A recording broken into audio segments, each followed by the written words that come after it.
감사합니다. 오늘 5강을 같이 공부하겠습니다. 이제 벌써 중반부에 접어들었고, 사도행전도 이제 중반부입니다. 이게 12장, 이제 13장, 오늘 아주 중요한 부분에 접어들었는데요.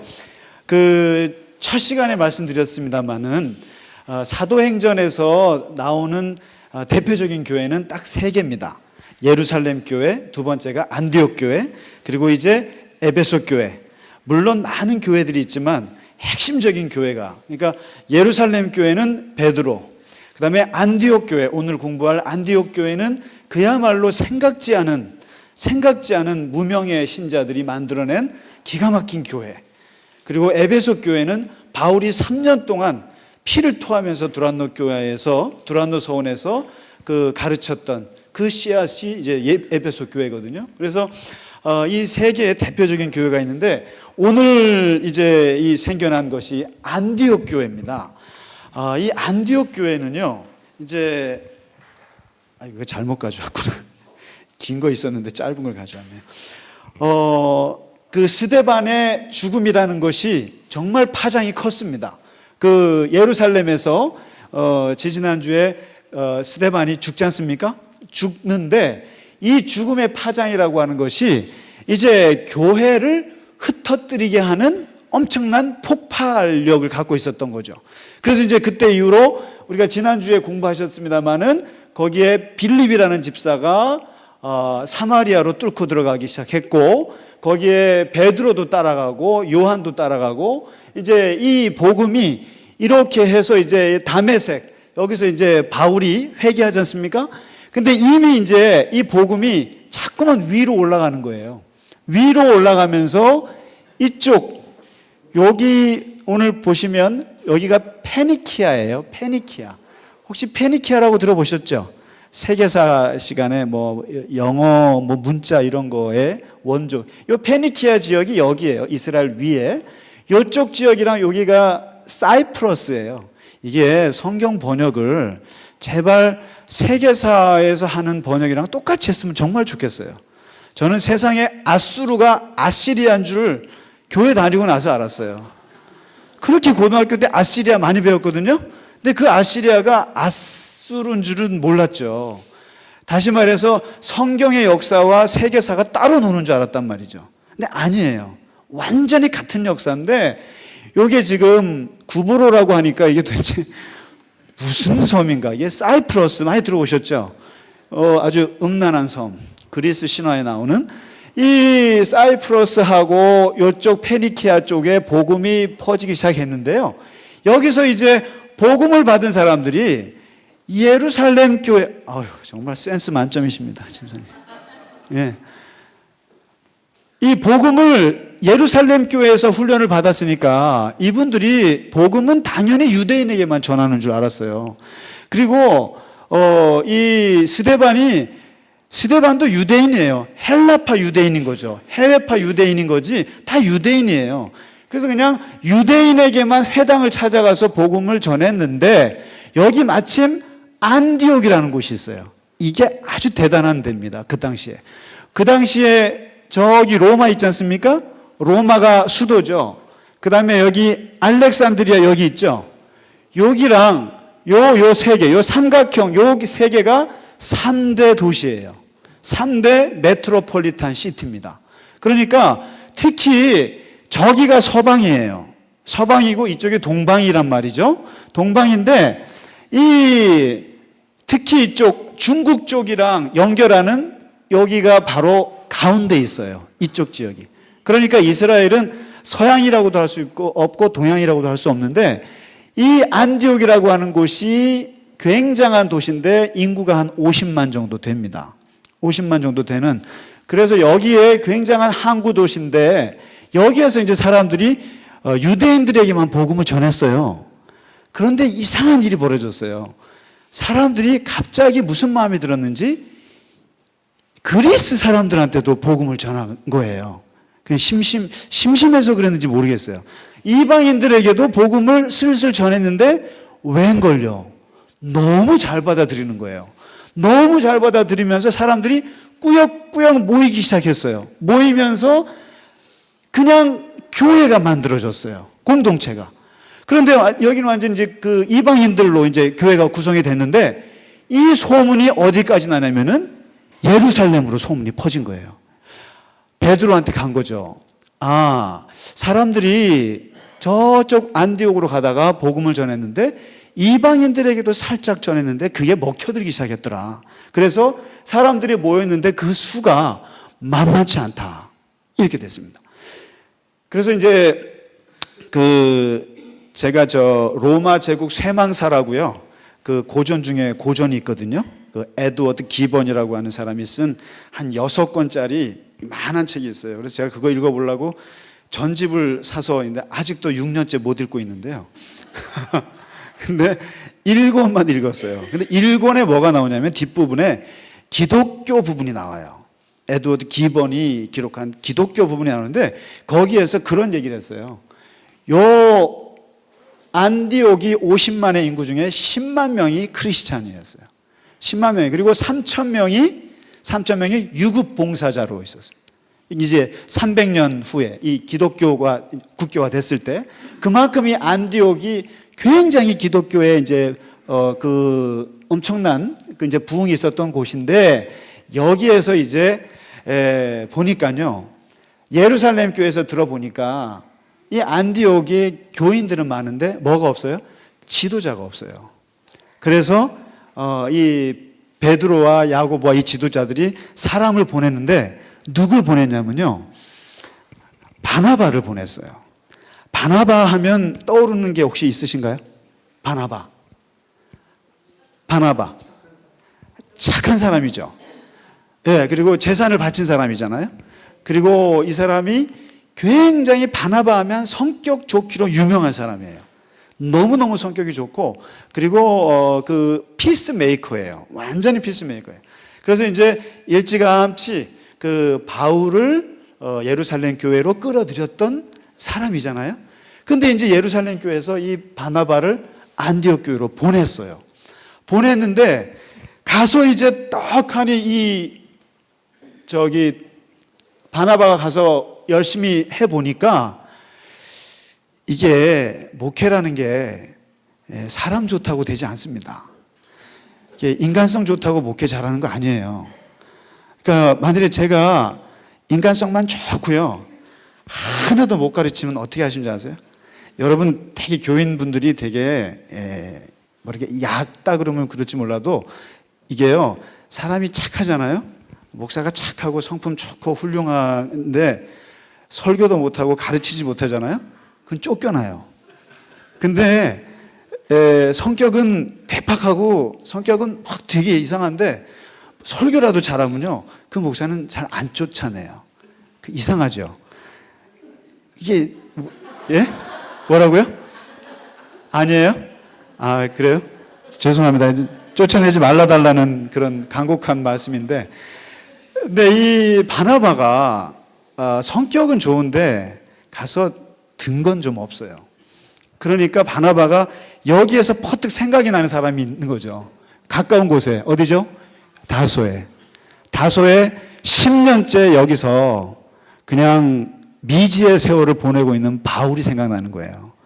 바울 걔가 엘리트 중에 엘리트고, 그리고 공부 진짜 많이 했고, 율법 잘 알지, 또 복음에 대해서 빠삭하지.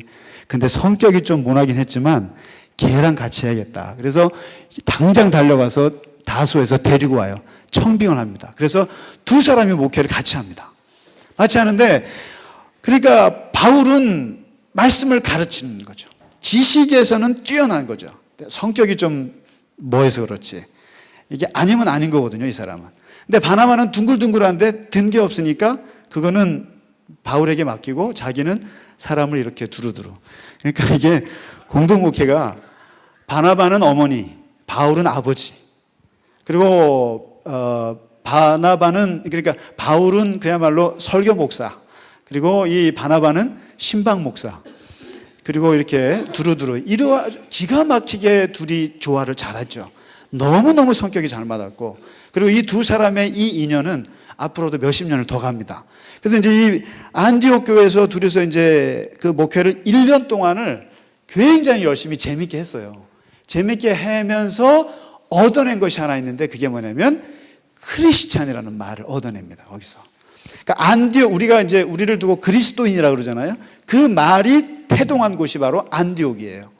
저기에서 그리스도인이라는, 크리스투스라는 말이 나오게 됩니다. 근데 이제 이거 갖고 이제 말이 많습니다. 이게 어디서 나왔을까? 그래서 이제 어떤 사람들은 그 친절하다라는 뜻이 있어요. 크리스토테스라는 말이 친절하다는 뜻인데 이 기독교인들이 너무 친절한 거예요. 그래서 그냥 크리스토테스하고 그 크리스토스하고 섞인 거예요. 그러면서 이제 그리스도인이라고도 하고, 또 어떤 학자들은 또 이렇게 얘기합니다. 사람들이 우리 요즘에 그 속된 말로 예수 믿는 사람들을 뭐라 그럽니까? 예수쟁이라고 그러잖아요. 그런데 그 예수쟁이라고 이렇게 부르듯이 경멸하는 뜻이라는 거예요.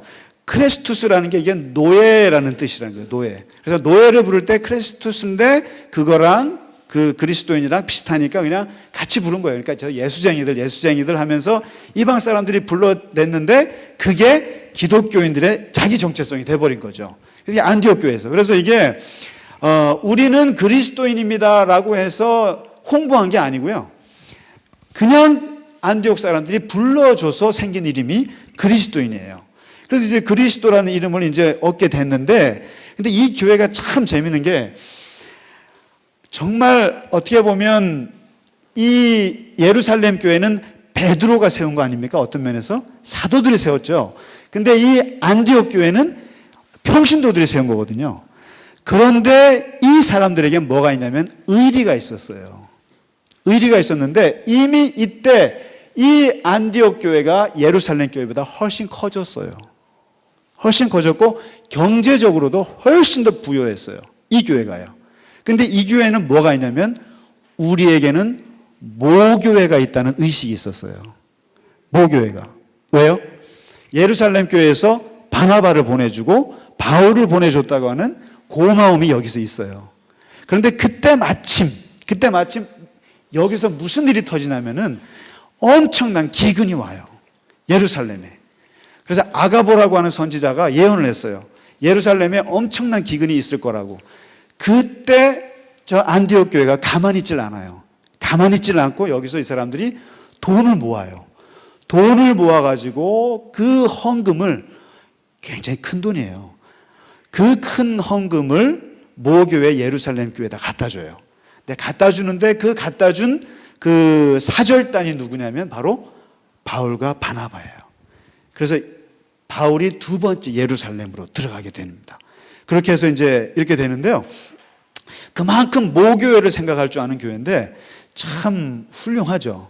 그러니까 우리는 보통 모교회가 그 새끼 교회들을 자꾸만 먹이는데, 근데 이 나간 새끼 교회가 모교회를 먹이는 게 얼마나 보기 좋습니까? 우리 교회도 이제 앞으로 많이 좀 해서 그 새끼 교회들이 우리를 먹여 살릴 수 있는 그런 교회가 되면 정말 좋겠습니다. 한편 이제 12장으로 넘어가실까요? 이제 12장에 이제 심각한 일이 벌어집니다. 이게 뭐냐면 예루살렘 교회예요. 예루살렘 교회는 지금 벌써 스데반이라고 하는 사람이 한 사람 죽어나갔어요. 죽어나갔고 정확히 한 10년이 지났습니다. 10년 정도 열심히 교회가 성장하고 있는데 여기서 누가 등장하냐면은 헤롯 왕이 등장해요. 근데 이제 오늘 아주 기회가 많지 않았는데 잘 됐습니다. 우리가 성경에서 그 헤롯이라는 말이 많이 나오죠. 언제부터 나옵니까? 마태복음 예수님 탄생할 때부터 헤롯이 나오죠. 그리고 사도행전 끝까지 헤롯이 나오죠. 그러면 이 역사가 벌써 몇 년이에요? 한 70년 되잖아요. 그럼 헤롯이라는 사람이 70년을 혼자 살았어요? 아니에요. 근데 성경은 참 불친절하게도 헤롯이라고만 썼어요. 근데 이제 우리가 오늘 좀 꼭 알고 넘어가셨으면 좋겠는 게 성경에 나오는 헤롯은 4명이에요. 더 정확히 말하면은 6명이에요. 6명. 다시 말해서 헤롯이 4대에 걸쳐서 등장합니다. 그러니까 제일 먼저 나오는 헤롯이 누구냐면요, 헤롯 대왕이에요. 이 사람이 누구냐면요, 한쪽은 유대인의 피가 있고 한쪽에는 이방인의 피가 있는 사람이에요. 그러니까 혹시 그 이삭의 아들이 야곱과 에서죠. 근데 이 나라가 이삭의 후손들이 이스라엘이에요.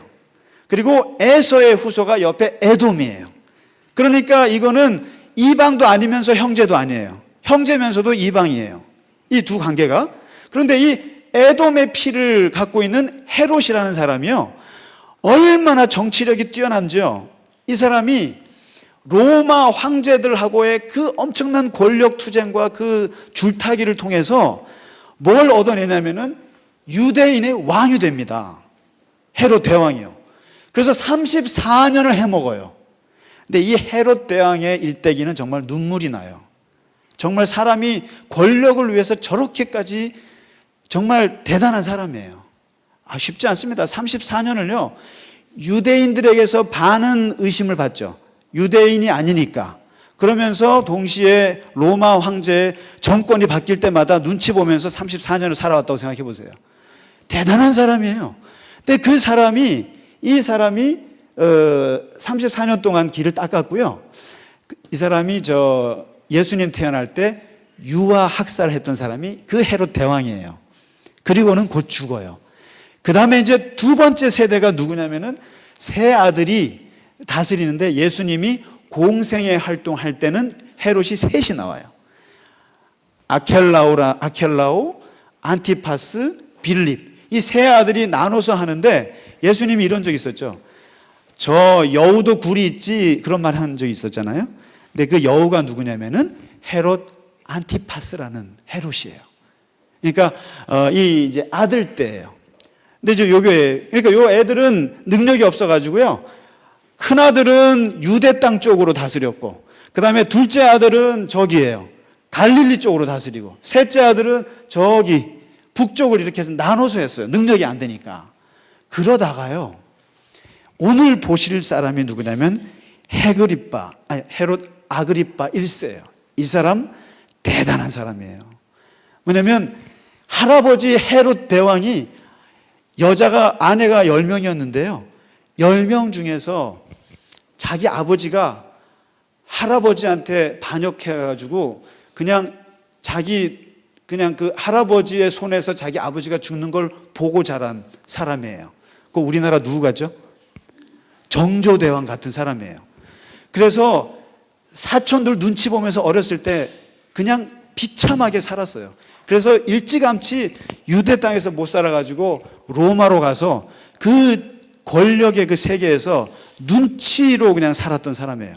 그런데 참 놀라운 게 이 아그리빠라는 사람이 얼마나 정치를 잘했냐면은 로마에서 앞으로 3대, 4대 황제가 될 사람들하고 친구가 돼버렸어요. 그러니까 이 사람들이, 이게 한 사람만 알아도 대단한데 두 사람을, 여러분 권력 실세라는 거 아시죠? 그러니까 이 두 황제를 막후 조종을 할 만큼 뛰어난 사람이에요. 그래서 결국 이 사람들이 황제가 될 때 유대 땅 전체를 다스리는 권한을 이 사람한테 준 거예요. 그게 바로 오늘 사도행전에 나오는 헤롯이에요. 이 사람은 이제 분봉왕이 아니에요. 완전히 유대 땅을 다 이제 다스리게 되는 굉장히 막강한 사람인데, 이 사람의 정책이 바로 이겁니다. 뭐냐면 바리새인들하고 사두개인들하고 유대 정통인들하고 쫙 달라붙어서 유대인들에게 아주 잘 해주는 정책을 한 거죠. 그러니까 당연히 기독교인들은 당연히 눈밖에 난 거죠. 그래서 이제 이 헤롯 아그리빠가 박해 정책을 하는데, 여기에 첫 번째 희생양이 누구냐면 야고보입니다. 야고보예요. 그래서 이제 오늘 12장에 보시면 첫 번째 사도 순교자가 나옵니다. 그러니까 이제 집사가 먼저 스데반이 죽고 10년 만에 사도 중에 한 사람이 죽어나가는 거죠. 야고보가 죽어나는데, 이제 야고보가 누군지 아세요? 이게 또 헷갈려요.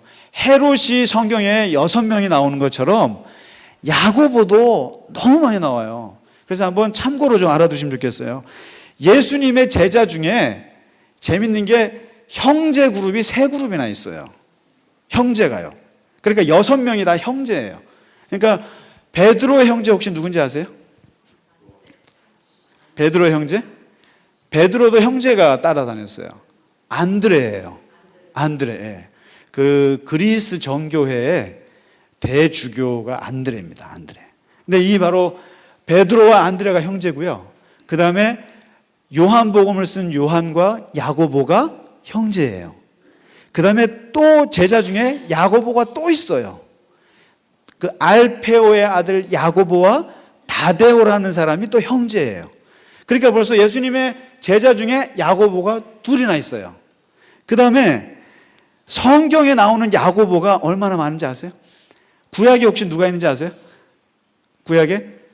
야곱이 그 야고보예요. 야곱이 그 야고보고요. 그리고 예수님의 제자 중에 야고보가 둘이 있어가지고 대야고보, 소야고보 이렇게 얘기합니다. 그 다음에 꼭 알아셔야 될 야고보가 예수님의 동생 야고보예요. 이제 앞으로 사도행전에 나오거든요. 이제 이 야고보가 있는데 그 제임스라고 아세요? 제임스? 제임스가 야고보예요. 그리고 저기 스페인어로 디에고라고 들어보셨어요? 샌디에고가 바로 야고보예요. 다시 말해서 우리 저 권사님 산디아고 여러 번 가셨잖아요. 근데 이게 세인트 디에고인데 이게 세인트 제임스예요. 그 성 야고보예요. 근데 그 왜 스페인에 산디아고 술레코스가 있는가? 야고보가 스페인에까지 복음을 전했다고 그래서 그 유골이 그 산디아고의 그 교회 성당에 지금도 있어요. 그래서 이제 그 거기에 이제 그게 있는데 산디아고에 있는데 이 야고보가 왜 그렇게 일찍 죽었을까? 야고보가요. 그러니까 제자 중에 제일 먼저 죽었는데 이 사람이 복음서에 보시면 성격이 보통이 아니에요. 그러니까 얼마나 성격이 과격했으면 예수님이 이름을 버럭이라고 지었어요. 버럭이요. 버럭 그러니까 벼락의 아들, 천둥의 아들, 우레의 아들, 보아너게라고 지어줬습니다. 뭐예요? 성격이 버럭 같다 그랬어요. 이게 얼마나 성격이 센지요. 이렇게 예수님하고 같이 여행하다가 예수님을 이제 사마리아 사람들이 좀 숙소를 좀 들어가야 되는데 거절하니까 거기다가 대고 이 야고보가 요한하고 같은 형제입니다만은 예수님 하늘에서 그냥 불을 내려갖고 싹 쓸어버릴까요? 이런 말을 했어요. 그래서 예수님이 너는 벼락의 아들이라고 이름을 지어줬어요. 그리고 그 집안이요 얼마나 권력에 대한 욕망이 많은지요. 어머니가 어렸을 때부터 치맛바람을 휘둘렀던 집안이에요. 이게 갈릴리 어촌의 갑부집 아들이거든요. 이 야고보와 요한이 세베대가 꽤나 돈이 있는 어부예요.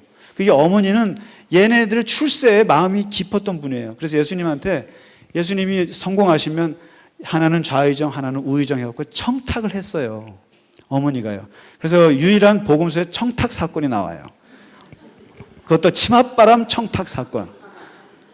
그래서 예수님이 참 한심하다. 너 내가 마시는 쓴 잔을 마시겠냐니까 마시겠다고 그래요. 근데 그때 예수님이 예언을 하세요. 네가 그 쓴 잔을 마실 거야 그래요. 근데 그 쓴 잔이 바로 AD 44년에 첫 스타트가 됐어요. 야고보가 예수님의 예언대로 너가 제일 먼저 쓴 잔을 마실 거야. 마셨어요. 근데 그게 순교였고 그리고 아마도 왜 야고보가 죽었을까 했을 때 성격 때문에 했을 것 같아요. 이 베드로나 요한이나 다른 사람들은 나름대로 좀 이렇게 뭘 좀 가리는데 야고보 같은 사람은 성격이 강직해서 그 복음을 전하는 것이 워낙 강했던 것 같아요. 스데반처럼. 결국 헤롯이 아그리빠가 야고보를 잡아서 참수형을 시켜요. 예루살렘에. 그래서 그 예루살렘에서 죽게 됩니다. 그러니까 이게 이제 야고보가 이제 죽어나가니까 집사 스데반이 죽었던 거는 그나마 이해했는데 10년 만에 이제는 사도급에서 죽은 거예요. 쉽게 말하면 이제 집사님이 한번 돌아가셨는데 이번에 목사까지 죽인 거예요. 그러니까 이게 벌써 느끼는 톤이 다른 거죠. 교회가 느끼는 톤이 다른 거예요. 그러니까 이게 야고보가 죽었어? 그러면 그 다음에 누구겠어요? 베드로죠. 근데 이 야고보가 죽으니까 유대인들이 너무 좋아하는 거예요.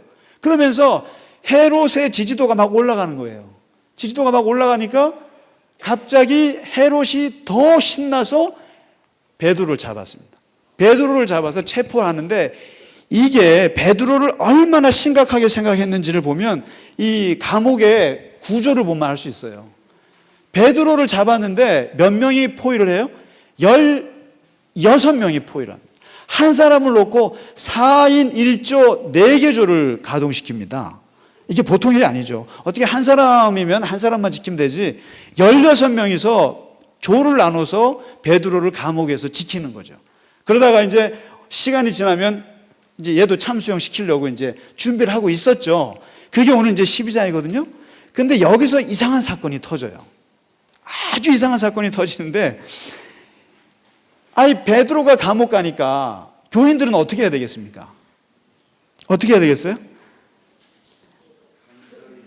김준기 목사님이 감옥 가셨다 생각하면서 어떻게 하실래요? 예? 어떻게 간절히 기도하세요? 아니죠. 백을 쓰셔야죠. 빨리 청와대 연락해야죠. 청와대에 누가 할 때는 라인 해야죠. 해서. 근데 이 예루살렘 교회는 참 죄송한 말씀입니다만은 교회 안에 그럴 만한 사람이 없었어요. 그럴 만한, 그러니까 뭔가 줄을 댈 만한, 정말 헤롯 쪽으로 줄을 댈 만한 라인도 없었어요. 아니면 있었는데 안 됐을 수도 있고요. 그리고 어떻게 보면 순진무구하기 이를 데 없는 교회가 예루살렘 교회인데, 이제 야고보가 죽었죠. 이제 베드로는 이제 끌려가서 죽을 날만 기다리고 있죠. 이제 교회에서 할 수 있는 게 뭔가 5절밖에 없어요. 그냥 기도하는 거예요. 그냥 기도하는 거예요. 그냥 기도하고 하는데, 문제는 그 다음에 일이 벌어지는데 이상한 일이 벌어지는 거죠. 감옥에서. 그러니까 보시면 아시죠. 천사가 나타나서 베드로의 옆구리를 깨워서, 그리고 일어나라 그러고 쇠사슬이 풀어지는 것도 모르고 문이 열리고 이렇게 빠져나가는 거예요. 빠져나가면서 보니까 이게 바깥이에요. 찬바람이 부는데. 그런데 이제 그리고 저쪽 예루살렘 교회에서는 교인들이 열심히 기도하고 있고, 근데 여기서 재밌는 게 베드로가 그 하나님의 역사가 이루어지는 것을 보면서 자기가 그것을 인식하는 그 이 레벨이 이렇게 세 레벨이 있어요. 레벨이. 자기가 지금 막 이렇게 막 쇠사슬이 풀어지고 막 감옥에서 나오면서 이 자기가 움직이는 지금 이 상황을 어떻게 이해하는가 보면 성경에 세 개로 나와 있어요. 첫 번째 뭐예요? 아, 꿈이구나. 내가 지금 꿈을 꾸고 있구나. 쇠사슬이 풀어졌네. 아이고, 감옥 문이 열렸네. 내가 나가네. 이러고 있는 거예요. 근데 이제 찬바람이 싹 부니까 인식이 두 번째 인식으로 바뀌어요. 아, 꿈이 아니구나. 꼬집어 보니까 아파요. 아, 살아있구나. 아, 하나님이 천사를 보냈구나. 천사를 보내서 나를 끄집어냈구나. 이렇게 바뀌어요. 그리고는 이제 어디로 가겠어요? 교회로 가겠죠. 교회로 갔더니 바깥에서 보니까 사람들이 모여 앉아서 막 울부짖고 기도하는 거죠. 그리고 세 번째 깨닫는 거예요. 아, 교인들이 나를 위해서 기도하고 있었구나. 이렇게 바뀌었어요. 그러니까 이제 지금 이게요, 모든 하나님의 역사를 인식하는 사람들의 단계예요, 사실상. 어떤 일이 벌어지면, 야, 이게 꿈인가 보다, 이러죠. 이게 뭐야, 이게. 웬 대박? 그러다가 조금 지나면, 아, 하나님이 도와주셨구나. 하나님이 도와주셨구나. 이렇게 깨달아요. 근데 조금 지나면 뭔지 아세요? 아유, 우리 어머니가 기도하셨구나. 우리 목사님이 기도하셨구나. 우리 권사님이 기도해 줬구나. 이 단계가 그렇게 갑니다. 이 베드로가 지금 그런 거예요. 꿈이었네? 하나님이 도우셨네? 아유, 교인들이 기도하고 있었구나. 이게 바뀌거든요. 근데 재밌는 거는 교인들의 변화예요. 교인들은 이제 열심히 기도했어요. 근데 저기서 지금 베드로가 나타났단 말이에요. 나타나서 어떤 여자아이가 딱 보니까 베드로예요. 그러니까 베드로 사도님이 돌아오셨어요. 그러니까 여기서부터 교인들이 변화하는 거 보세요. 미쳤구나. 미쳤구나. 아니요, 사도 베드로가 맞아요. 그러니까 미쳤구나. 그랬다가 두 번째 어떻게? 그러면 그 천사겠지. 베드로가 어떻게 돌아와? 아니면 그 영혼이 왔겠지. 천사겠지. 그랬어요. 그 다음에 이제 베드로가 쑥 들어오니까 어떻게 해요? 오, 베드로네? 깜짝 놀라면서 뭐예요? 하나님이 우리의 기도를 들으셨네? 이런 거예요. 그러면은 이 교인들은 뭐예요? 교인들은 기도할 때 믿음을 가지고 기도했습니까? 아니면 믿음이 없이 기도했습니까? 기도란 믿음이 없어서 하는 게 기도예요. 기도는 믿음이 있어서 하는 거 아니에요. 그리고 지금 분명히 밝혀진 것은 예루살렘 교인들의 통성기도, 합심기도, 중부기도는 의심 반, 믿음 반이에요. 아니면 의심 99.9%, 믿음 0.1%. 왜요? 야고보가 죽었거든요. 야고보 학습이 있어요. 쉽게 말해서 김주기 목사님이 잡혀가셔가지고 순교당하셨어요. 근데 이제 그다음에 제가 잡혀갔어요. 우리 김성식 목사님 잡혀갔어요. 이 정도 되면 우리가 목사님들 기도할 때 어떻게 하겠어요? 믿음으로 할 수가 없는 거예요. 그거는요. 학습 효과가 있는 거예요. 이미. 야고보가 죽었다니까요.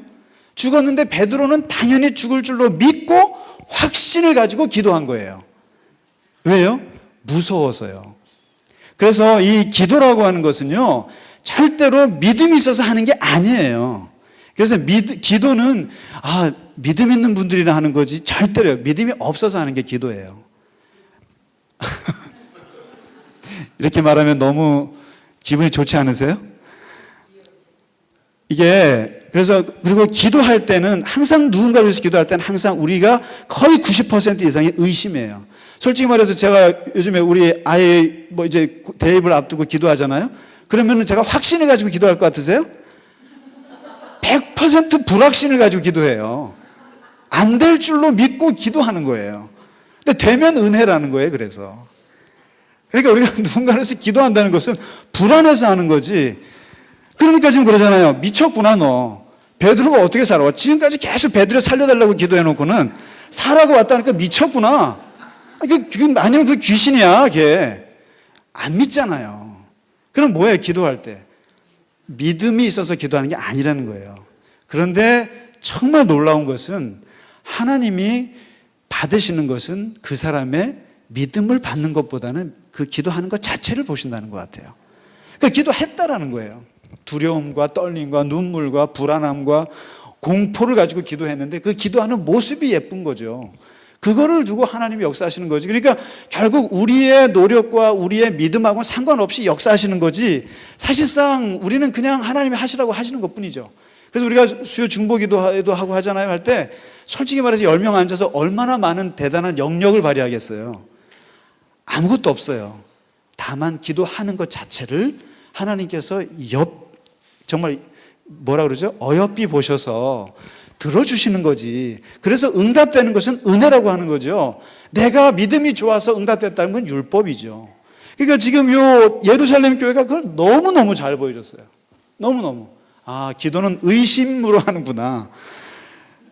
의심 가지고 가득했지만 그 기도를 들어주시고 베드로가 타고 왔는데, 문제는 베드로가 여기서 오래 있지 않고 떠나요.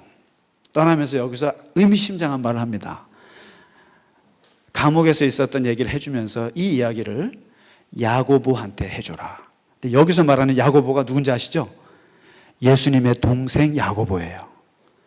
예수님의 동생 야고보는 그 당시에 의인 중에 의인이고 기도 중에 기도하는 사람이에요.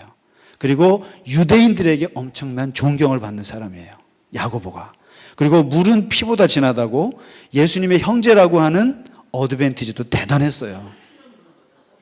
뭐라고요? 물은 피보다 진한가요? 물이 피보다 진할 날도 와야 될 것 같아요. 피가 물보다 진하죠. 그렇죠. 예. 죄송합니다. 근데 이 야고보예요. 그래서 이 야고보가 예루살렘 교회를 이제 이분이 중심이 돼서 끌고 갑니다. 끌고 가고 이제부터 베드로는 순회하게 됩니다. 예루살렘 교회에 더 이상 있을 수 없어요. 있다가는 또 잡혀가니까. 그래서 이제 이때부터 순회하게 되고, 그리고 다시 13장으로 넘어와서 안디옥 교회를 다시 얘기합니다. 다시 얘기하는데 이 안디옥 교회에 바나바와 바울이 외에 3명이 더 있습니다. 그래서 안디옥 5인방이라고 그러는데 이 5인방을 기록을 해놨어요. 근데 이 5명의 지도자인데 정말 기가 막힌 것이, 우리 같으면 목사를 이렇게 뽑으면 정말 우리 교회 같아요. 성결교면은 성결교 목사, 그 신학교에 나온 목사, 장로교면 장로교 목사들만 이렇게 해서 뽑잖아요. 근데 이 안디옥 교회는 출생지 다르죠, 인종 다르죠, 신분 다르죠, 학력 다르죠, 다 달라요. 바나바와 바울이 다르죠. 니게르라고 하는 시몬 흑인이에요. 구레네 사람 루교 아프리카 사람이에요. 마나엔 같은 사람은 헤롯 안티파스의 궁궐에서 같이 놀이를 놀았던 젖동생이에요. 귀족 중에 귀족이에요. 완전히 다른 신분, 다른 학력, 다른 문화 사람들이 모여서 지도자 그룹을 형성했습니다. 안디옥 교회가요. 완전히. 그런데 이 정도 되면 굉장히 교회가 분열될 가능성이 많은데 이 교회를 하나로 꽉 잡아준 힘이 있었어요. 그 힘이 뭔지 아세요? 그게 성령이세요. 여기 나와요. 2절에 나옵니다. 이 교회의 특징이 뭐냐면 항상 금식하면서 기도하는 습관이 있었어요. 그러니까 너무 다르잖아요. 그리고 안디옥이 메트로폴리탄 시티라고 그랬잖아요. 얼마나 다양한 사람들이 있겠어요? 근데 이 사람들이 어쩌면 하나가 되는데 항상 기도하면서 금식하는데 놀라운 것은 어느 한순간에 기도 중에 성령께서 이 교회에 메시지를 주셨어요. 그 메시지를 주셨는데 그게 바로 13장 2절에 바나바, 사울, 일어서. 너네 나와. 둘 나와. 그리고 너네 둘은 앞으로 지중해를 향해서 이제 떠나. 이 메시지를 듣게 된 거죠. 그러면서 여기서 바나바와 바울이 누굽니까? 이 교회의 핵심 중에 핵심이에요. 이 교회를 창립한 사람이기도 하고 어떤 면에서는. 근데 이 두 사람을 뽑았어요. 뽑아서 성령께서 아니 보내려면 니게르 같은 시몬을 보내야 되는 거 아니에요. 아니면 마나엔 같은 사람 보내도 되잖아요. 근데 이 핵심적인 사람 둘을 뽑아서 그냥 파송을 시켜버려요. 이거는 있을 수 없는 얘기예요. 교회를 완전히 무슨 안정적인 교회하고는 거리가 먼 교회예요. 완전히. 상식적으로 생각해 보세요. 아니, 교회에 이 사람들이 있어야 이게 뼈대가 되는데 이 사람을 성령에서 뽑아가지고 내보낸다니까요. 그러면 교회는 누가 맡아요? 이런 거를 감수하고 여기서 바나바와 바울이 이제 지중해를 향해서 여행을 떠나게 됩니다. 그래서 지금 사도행전이 사실상 우리가 성령행전이라고 하는데 이 성령께서 인도하시는 것이 알 수가 없어요, 지금요. 알 수가 없어요. 그리고 인간적인 상식을 자꾸만 깨고 교회가 그냥 바울과 바나바를 중심으로 잘 자라면 좋은데 그거를 깨버렸어요. 깨버리고 이 두 사람을 빼서 이제 선교 여행을 보냈는데 그래서 이 사도행전에서 이제 앞으로 다음 주부터는 이제 바울이요. 이제 1차 여행을 떠나는 게 나오는데요. 이 교회는 끊임없이 생각지 않게 자꾸 뻗어가게 하시는 그 성령의 그야말로 지난 주일에 말씀 자꾸 흔들어 제끼는 데는 교회가 거기서 계속 그렇게 해서 뻗어나갑니다. 그래서 어떻게 보면 제가 이 사도행전 보면서도 교회가 박해를 통해서 뻗어가기도 하고 또는 성령의 음성을 듣고 뻗어가기도 하고 때로는 자기들끼리 싸우다가 뻗어가기도 하고요. 참 알 수가 없다. 그리고 선교는 우리가 뭘 한다고 해서 되는 게 아니라 하나님이 한번 그렇게 해서 쓰시면 그냥 교회가 그냥 가는 거다. 그런 생각을 많이 하게 됩니다. 아무쪼록 오늘은 이 정도까지만 하겠습니다. 고생 많으셨습니다. 네. 예, 우리 찬송가 505장 온 세상 위하여 1절과 3절 하시고 오늘 5강 마치고요. 다음 주에 이제 바울로 본격적인 바울의 이제 선교 여행이 이제 시작이 되겠습니다. 우리 같이 더 열심히 같이 공부했으면 좋겠습니다.